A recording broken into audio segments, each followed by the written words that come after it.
कुक्कुटपालन फेल होण्याचं कारण म्हणजे नफा नाही म्हणून नाही, अनुभव नसल्यामुळे फेल होतात. आता तुम्ही बघू शकता, आता तुम्हाला पूर्ण व्हिडिओ दाखवतो. नमस्कार, मी प्रतीक तागडे. आपण प्युअर गावरानमध्ये कुक्कुटपालन करतो. आज तुम्हाला सांगू की रोजचे 10 फार्म सुरू होतात, तर रोजचे 20 फार्म बंद पण पडतात. तर ते 20 फार्म बंद पडण्याचं मागचं कारण तुम्हाला सांगतो. आता आपण बघू शकता की रोजचे 20 फार्म जे बंद पडतात त्याच्या मागचं तुम्हाला कारण सांगतो. आता सगळ्यात मेन कारण असतं फार्मची स्वच्छता.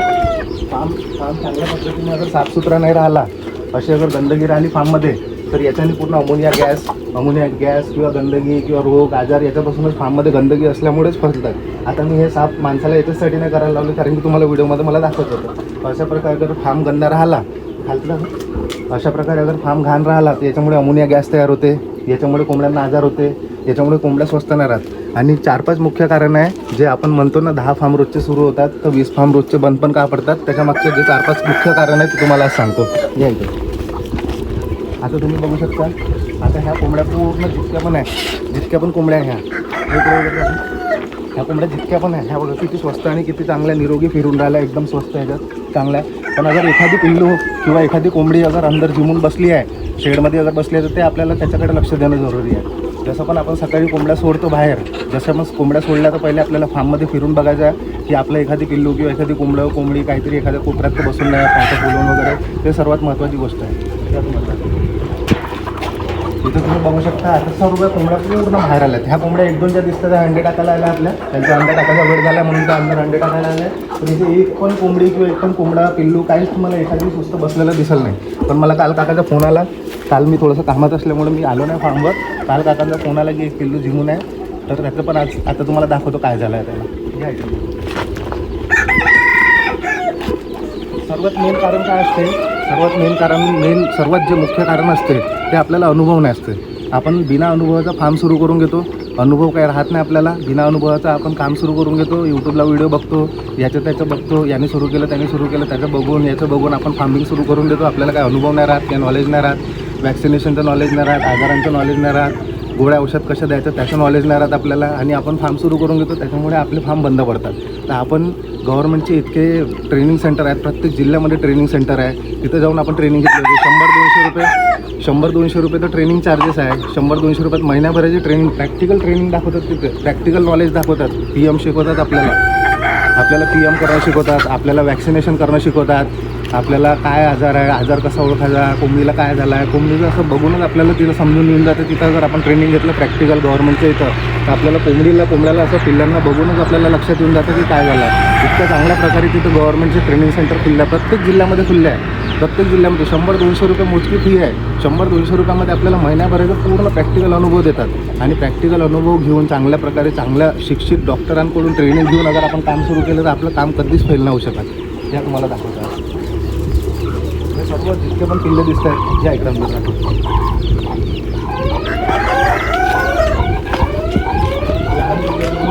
लहान पिल्लांना पण आपण लक्ष द्यायची गरज आहे. लहान पिल्ले पण बरोबर आहेत का, सर्व ॲक्टिव्ह आहेत का, एखादी कुठं कापऱ्यात का असं जिमून तर नाही उभा आहे, जिमून तर नाही बसला आहे, यांच्याकडे पण लक्ष देणं गरजेचं आहे. ह्या सर्व गोष्टी अगर आपण लक्ष नाही दिल्या तर आपलं फार्मिंग काही सक्सेस नाही.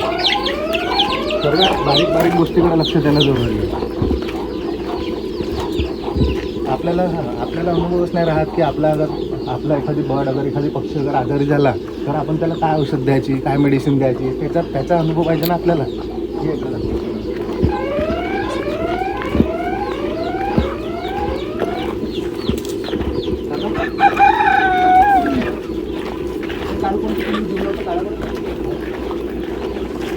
काकाचं काम सुरू आहे, त्यामुळे मेथी पालक कापायचं रोजचं. दुपार झाली की काकाचं मेथी पालक कापून कोंबड्यांना टाकायचं काम त्यांचं बरोबर सुरू आहे. आणि मेन म्हणजे सगळ्यात मेन कारण आहे, एखादी पिल्लू किंवा एखादी कोंबडी किंवा कोंबडा आपल्याला काही दिसला फार्ममध्ये, शेडमध्ये अगर दिसला, कुठं झिमून बसला आहे किंवा कुठंतरी पंख फुलून असा बसून आहे, एका जागेवरच उभा आहे, तर त्याला सगळ्यात आधी तर आपलं असं एखादी छोटंसं असं बारीकसं शेड बनवून घ्यायचं आणि त्याच्यामध्ये वेगळं ठेवायचं. म्हणजे त्याला जो पण आजार झाला असेल किंवा जो पण रोग झाला असेल तो बाकीच्यांपर्यंत फैलल नाही. तर त्याला सगळ्यात पहिले तर आपल्याला त्याला असं कोणता पण आपल्याला पक्षी दिसला किंवा काही दिसलं, सगळ्यात पहिले त्याला वेगळं ठेवणं गरजेचं आहे. काय झालं त्याला कालपासून ते बेमार पडलं ते. जारी इथून मग अंतर मग त्या लहान डायरेक्ट टाकलं होतं. दाना पाणी खाऊन राहिलं का? तर करते थोडं बहुत, ते आगून राहिलं पटलं. कोणत्या कलरचं बीट करत आहे? पांढरं. ताप आहे का त्याला? नाही, तापकाप नाही आहे, गरम आहे.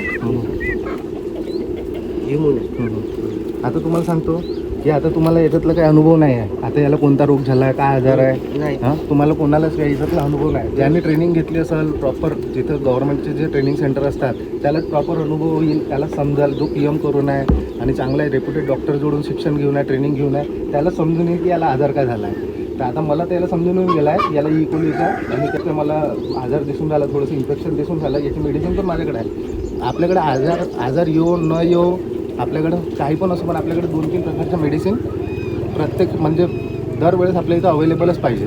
आता मी याला मेडिसिन देतो, पण तुम्हाला सांगतो तुम्ही अशी कुठले पण असं नाही तर बघाल याला, नाही तर तुम्ही बघाल वम्स झाले आहे, पोटात पिळे झाले आहे आणि मेडिसिन E. कोलीची झालं आहे, त्याला CID आणि ध्यान तापाची औषध, म्हणजे अशा कोणत्या पण कुठली पण औषध द्यायची नाही. आपल्याला जेव्हापर्यंत पूर्ण सगळी माहिती आहे नाही त्याची, तेव्हापर्यंत कोणतीच औषध द्यायची नाही. नाही तर एखाद्या डॉक्टरचा सल्ला घ्यायचा आणि त्या डॉक्टरच्या सल्ल्यानेच औषध द्यायची. आता मला याचं लक्षात येऊन गेला याला कोणता आजार झाला आहे. मी आता ह्याला आता थोडी औषध देतो आणि ठीक करून देतो. थोडंसं काहीतरी दानापाणी पाहिजे का त्याला, थोडंसं दानापाणी पाहिजे ना, औषध देऊन देऊ आपण. आणि असं अगर आजारी पक्षी राहिला ना तर उपाशापोटी कोणतीच औषध नाही द्यायची. त्याला थोडंसं चोच खुलून हाताने दाणा किंवा थोडंसं पाणी पाजून द्यायचं, त्याच्यानंतरच त्याला औषध द्यायची. उपाशापोटी दिली तर औषध डायरेक्ट अटॅक करते आणि त्याची मॉर्टॅलिटी पण होऊ शकते.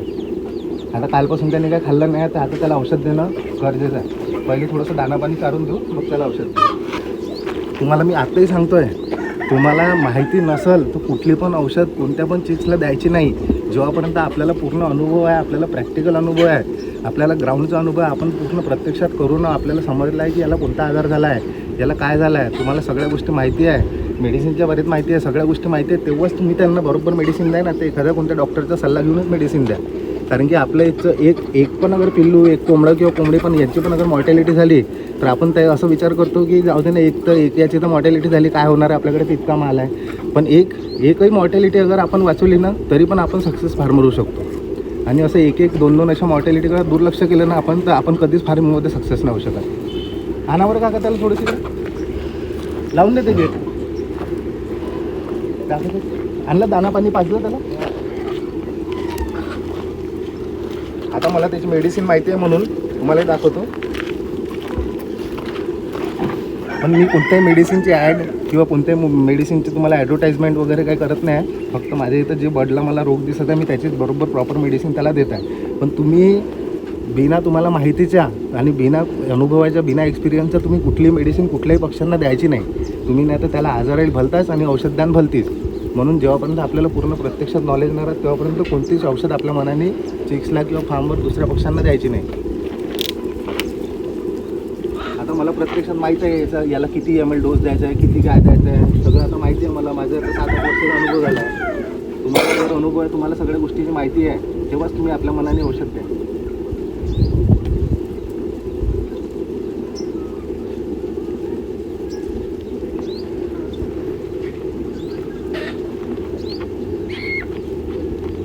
अशा प्रकारे आपण 1-2 थेंब मग टाकून दिले नाही याला.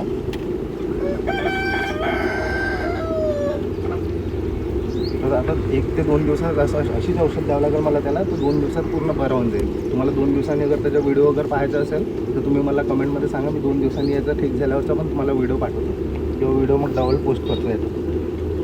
मला माहिती आहे कोणता आजार झाला, काय आहे, मला त्याच्यावर कोणती मेडिसिन द्यायची आहे याचा मला पूर्ण प्रॅक्टिकल अनुभव आहे. म्हणून मी त्याला आपल्या मनाने आणि आपल्या याच्याने बरोबर औषध दिली आणि त्याला 2 दिवसात ठीक पण करेन, ही माझी गॅरंटी आहे.